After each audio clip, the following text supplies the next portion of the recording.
ახალი წლის წინაკვირა აუტანელ ოჯახში თოვლის ბაბუისთვის წერილების წერით დაიწყო. რადგან უმცროსებმა წერა ჯერ კარგად არ იციან, მდივნის ფუნქციას ჩემი უფროსი შვილი ითავსებს. სამივე წერილის დაწერა ჯერჯერობით მას უწევს. ამასობაში მე დრო ვიხელთე და უსარგებლო სასუსნავების ნაცვლად ბავშვებს ბროწეული გავურჩიე. ძალიან სასარგებლოა და სამივეს ძალიან უყვარს.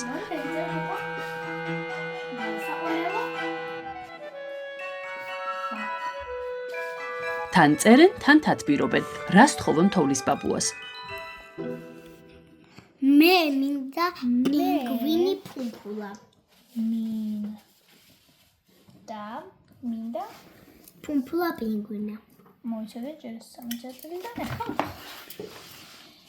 მე ძალიან მინდა ფუმფულა სათამაშო კი არა ფუმფულა პინგვინი. მე მინდა ფუმფულა სათამაშო პინგვინი. სუნთქავის სტიჩი. გინდა?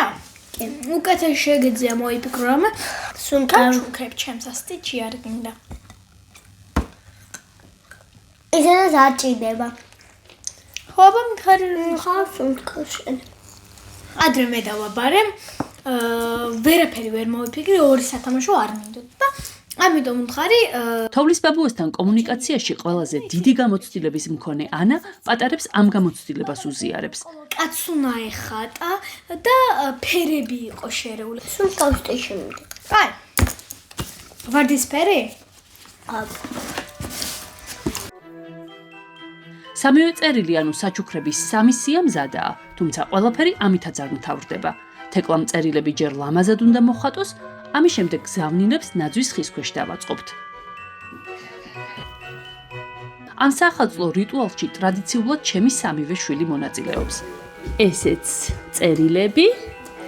ახლა ჩვენ დავყრით აქ ფქვილს და თუ თოვლის პაპა მოვა და წერილებს წაიღებს, დატოვებს ნაფეხურებს. აქედაც ცოტა აი ასე. თოლი გეგონება. წერილები მზადაა. ახლა ველოდებით.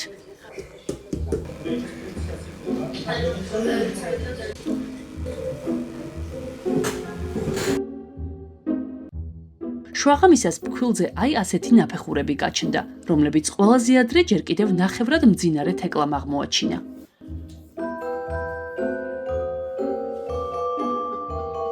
და მგონი ძალიან კმაყოფილია.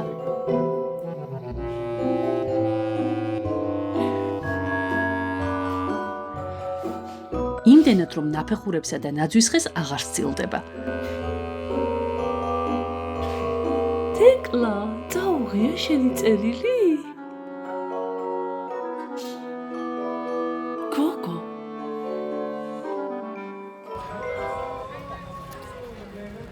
ახალი წლის მთელი ეს ჯადოსნობა მაშინ მთავრდება, როცა სახლის საქმეებით დაღლილი დედა საცობებით სავსე ქალაქში საყიდლებზე მიდის. კი დაგკვირდით, რომ წინა საახალწლოდ მაქსიმალურად თავშევიკავებ მეთქი წუწუნისგან, მაგრამ ცოტა შეიძლება. ჩემს ირგვლივ არ მეგულება ქალი, ვისაც ეს პრობლემა არ აქვს. და რას გულისხმობ? დავრბივართ ამ წინა საახალწლო პერიოდში, დგავართ საცობებში საათობით, შემდეგ ვყიდულობთ დაახლოებით 1 თვის სამყოფ პროდუქტებს, დგავართ მერე საათობით თონის რიგში, ვაკეთებთ აი ამ საჭმელებს საახალწლოდ არის სუფრა დატვირთული აი ამ ხორაგით და რამდენიმე დღეში საჭმელი იწყებს გაფუჭებას და ჩვენი ნერვები აშლას. და თან რაც ყველაზე მთავარია, ყოველ წელს მეორდება ერთი და იგივე და არც ერთ წელს არაფერს არ ვცვლით. რატომ? ხომ შეიძლება რაღაც გავაკეთოთ პატარა სუფრა და არ იყოს რაღაცა სხვადასხვა კერძი, ძალიან დიდი რაოდენობით თითოეული. ამას მარტო სხვებზე კი არ ვლაპარაკობ. ჩემს ოჯახშიც იგივე ხდება და ვერაფერი ვერ გავაგებინე ჩემს გვარს, რომ არ არის საჭირო ეს ყველაფერი. ყოველ შემთხვევაში ჩემთვის არ არის. და დიდი ეჭვი მაქვს, რომ ქალების უმრავლესობისთვისაც ასია. თქვენ რას ფიქრობთ?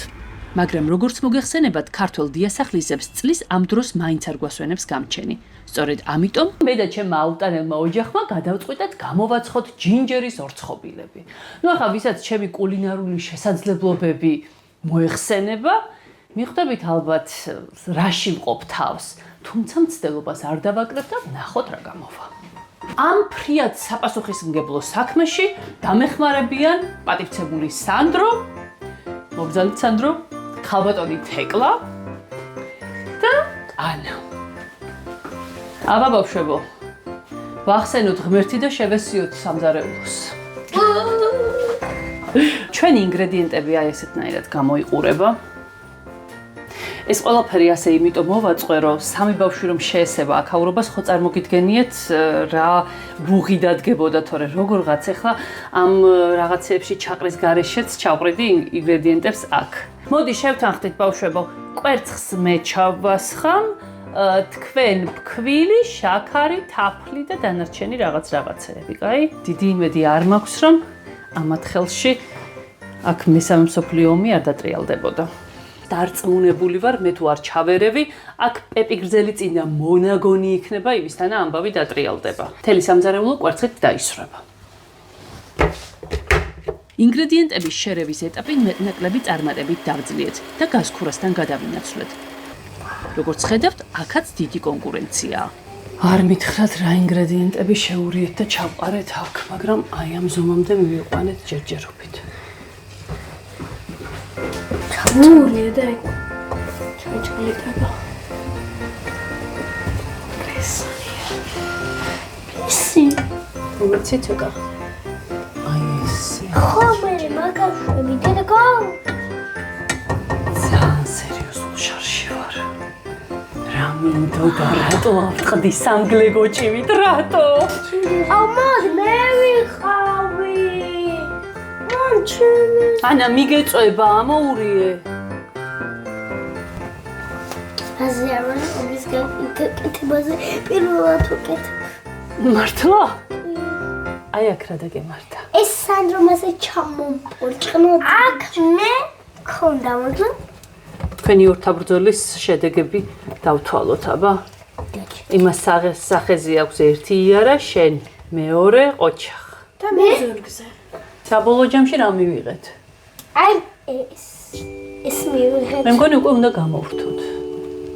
მოკლედ გვაქვს 3 ცალი ცომი და ყავს 3 ცალი ბავშვი. ახლა გააბრტყელეთ ეს და გამოჭერით ფიგურები.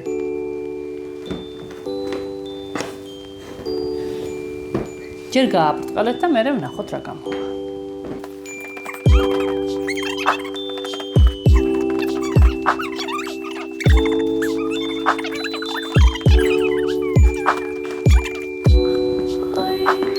ესეც შენი თოვლის ბაბუა. შეხები შევიდოდი. რა არის ეს? ჯინჯერის კაცუნე ამაჩვენე? რა საყვარელია. შენ რა გამოგივიდა? ნახე. ეს გავივიდა კი. ხელთათმანი?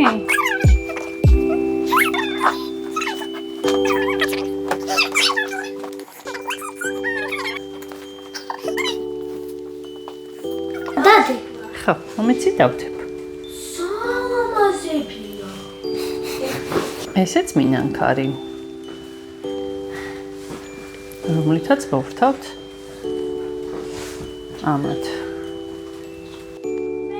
ცომისგან გამოჭრილი ორცხობილები გამოსაცხობად უკვე მზადაა და შედეგით მთელი ოჯახი კმაყოფილია.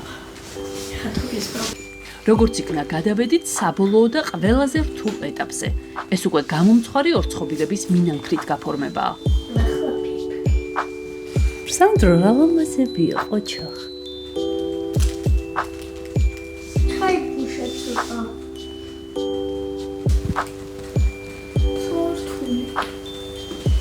კანკორო. მოდი დაგეხმარები.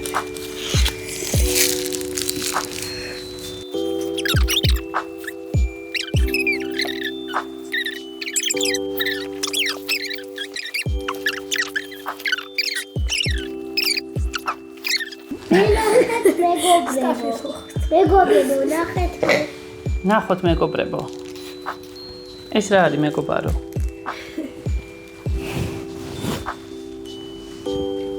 რა ლამაზებია, თეკლასი არის ულამაზესი. სანდროსიც რა ლამაზია. ანა შენი ძალიან დახვეწილი. მაგიდას ცოტა მოვცილდი თუ არა, ეს პატარა მსუნაგი უკვე მინანქარს ლოკავს. რას აკეთებ? მორჩ გაფორმება თუ დაამთავრა, მაშინ არა უშავს. დე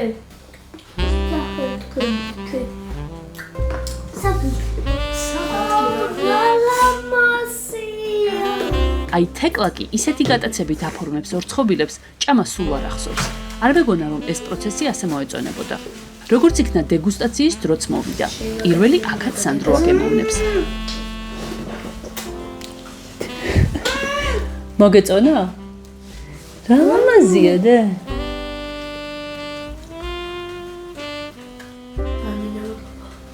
მე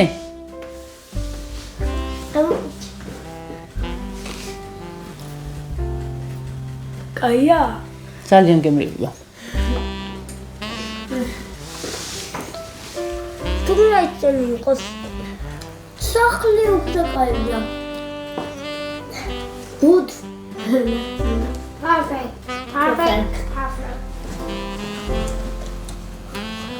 I'm cold as because ხები გერბი ძალიან კარგად გავაკეთე. ნეტავინ უნდა დარეცხოს ეს ჭურჭელი.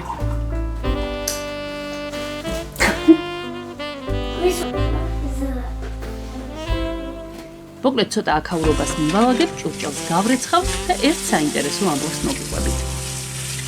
დამიკავშირდა რამდენიმე ასაკოვანი ქალი, რომელმაც მითხრა, რომ მათი ოჯახის წევრები დიდი ალბათობით რძლები უყურებენ ჩემს ვლოგებს და შემდეგ მათ ბიჭუნებს, რომელთა ასაკი დაახლოებით მერყეობს 30-დან 40 წლამდე, სთხოვენ ბავშვების აღზრდის პროცესში თანაბრად ჩაერთონ და მოკლედ მათ ოჯახებზე ვახდენ ცუდ გავლენას. ამას მერე მოყვება ჩხუბი და თვალსა და ხელშუა ინგრევა თურმე ოჯახები. როგორი მოსასმენია ახლა ეს? ასე რომ ქალებო, თუ ამ ვლოგის ყურებისას აღმოაჩინეთ, რომ თქვენი ოჯახი ინგრევა, გათიშეთ, unfollow გამიკეთეთ, გამოწერა გამიუქმეთ, დამბლოკეთ ბოლოს და ბოლოს, ოღონდ ოჯახი უნდა გადარჩეს. და იმ ბიჭუნებს მიუმართავ კიდე, ან კაცებად რომ იქცებით, მაშინ მოიყვანეთ ცოლები, ან არა და აიღეთ პასუხისმგებლობა და ნუ ანერვიულებთ ამ პატიოსან ხალხს. სერიოზულად კი, ჩემო ძვირფასებო, თუ რომელიმე ვლოგი, თუ ვინმეს მოსაზრება, თქვენს ოჯახს ანგრევს, ეს იმას ნიშნავს, რომ ეს ოჯახი აღარ არსებობს. ასე რომ მე ნურაფერს დამაბრალებთ, ძალიან გთხოვთ, ჩემი გაჭირვება მყოფნის. ჩემი აუტანელი ოჯახი საახალწლო სოფელში. თეკლა მოგწონს? არ მკითხოთ მთელს ამ წინასადღესასწაულო სამზადისსა და ქაოსში საახალწლო სოფლის სანახავად როგორ მოვიცალე.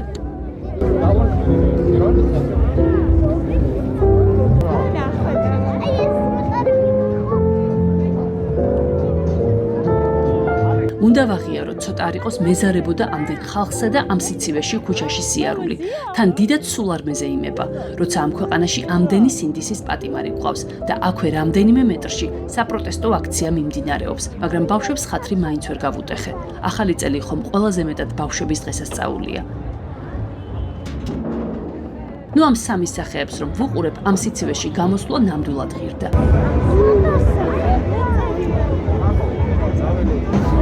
ავედით სანტას სახლში, ხო?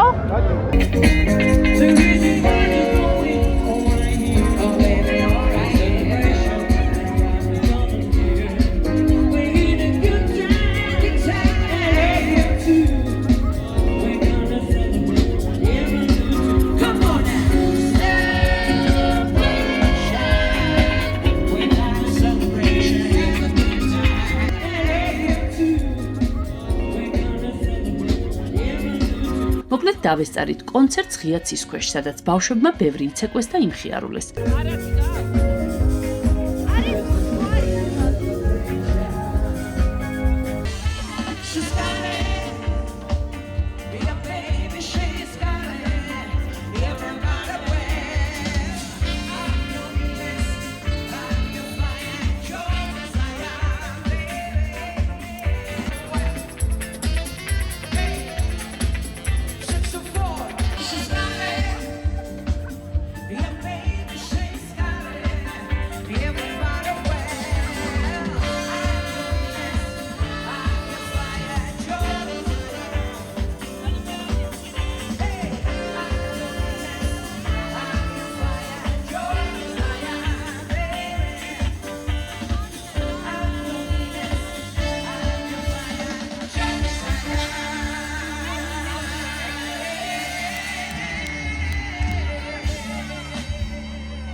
დავლიეთ ცხელი შოკოლადი.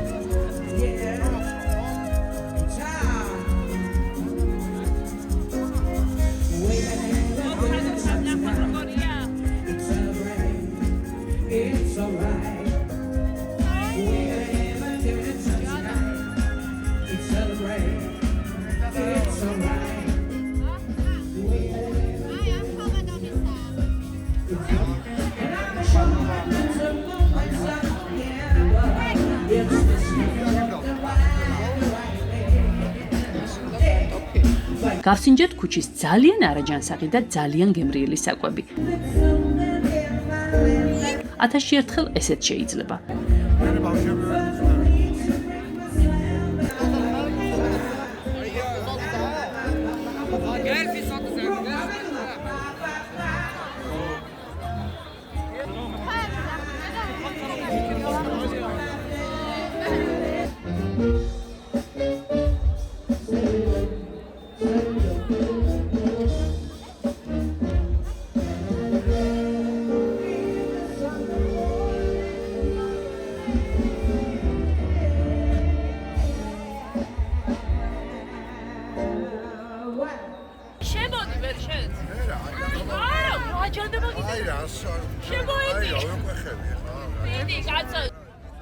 და ცოტა საბავშვო ატრაქციონებზეც გავერთეთ.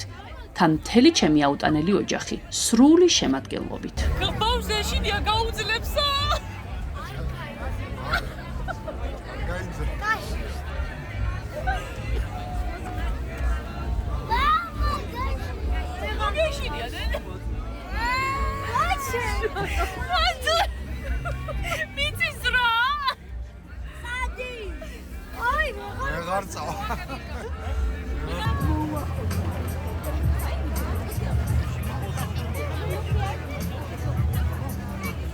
დასრულდა ჩვენი საღამოს გასეირნება საახალწლო სოფელში, ძალიან კმაყოფილები დავჭით, თუმცა ცალ-თირკმელი დავდოვეთ. თირკმელი?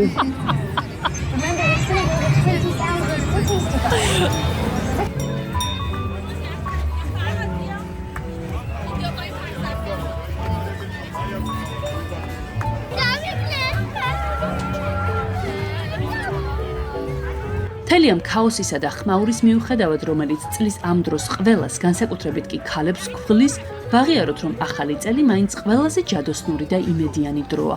ამიტომ მოდი, ძველ დამღლელ წელს დავემშვიდობოთ და ახალს ახალი, სანუკვარი სურვილები ჩავუთქვათ.